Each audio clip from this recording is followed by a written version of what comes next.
Senator, may nabanggit ko kanina yung revolusyon laban sa Espanya. Anong palagay niyo naman doon sa revolusyon laban sa inyo pong ama?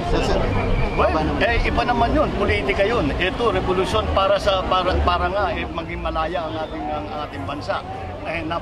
Napaka-importante yan at kaya naman kailangan natin maalala yan, maibalik ang ating pag-iisip na kahit nung panahon na yon na meron tayong kaaway at meron tayong kinakalaban na dayuhan, ay tayo rin ay kuminsan ay hindi pa nagkakaisa.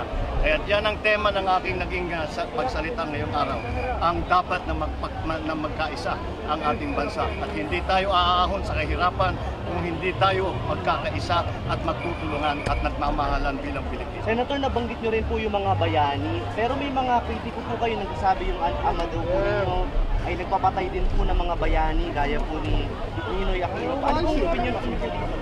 Well, hindi yan ang ating pinag-uusapan. Ang pinag-uusapan natin ay sa kasalukuyan kung ano ang hinahanap ng ating mga kababayan sa ating mga leader.